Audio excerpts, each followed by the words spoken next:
Pasintabi po sa mga kumakain, patay ang isang kasambahay na senior citizen matapos pukpukin ng electric grinder ng dating caregiver sa bahay kung saan siya nagtatrabaho. Ang suspect na 45 anyos, aminado sa nagawa at may hinanakit siya sa biktima. Balita hatid ni EJ Gomez. Nakadapa, duguan at wala ng buhay nang matagpuan ng mga otoridad ang 70 anyos na babaeng kasambahay sa pinagtatrabaho niyang bahay sa Barangay San Isidro, Taytay, Rizal. Ang biktimang kinilalang si Rose Simon, pinagpapalo ng electric grinder sa ulo ayon sa pulisya. Suspect sa krimen ang dating caregiver sa bahay. Magkasama raw ang dalawa bago ang insidente base sa pahayag ng biyanan ng biktima sa pulisya.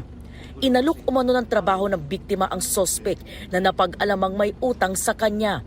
Pumayag daw ang suspect pero nauwi raw sa pagtatalo ang usapan ng dalawa. Nilalait daw po siya nung biktima tungkol sa kanyang pamilya na hindi na po niya nagustuhan. Nauwi po ito sa pagtatalo. Yung biktima raw po ang unang nanakit sa kanya. Binato daw po siya ng baso. Binato rin daw po siya nung electric grinder po. Nag-agawan daw ang dalawa sa electric grinder hanggang sa makuha ito ng suspect at saka pinagpapalo ang biktima. Hindi po bababa sa 8 pukpok po ang ginawa ng ating suspect sa biktima.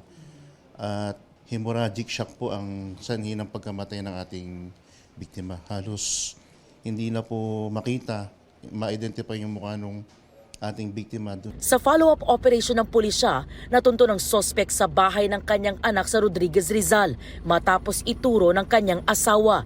Aminado ang suspect sa krimen dahil daw sa hinanakit.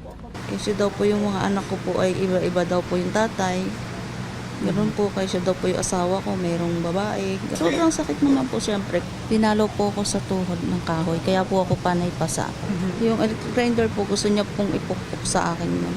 Anong naaga ko po sa kanya yung grinder, sa kanya ko po na ipukpok. Sobrang pagsisisi po. Hindi ko naman po sinasadyang kumantong sa ganong pangyayari. Talagang napakasakit sa aming magkakapatid, sa mga anak niya.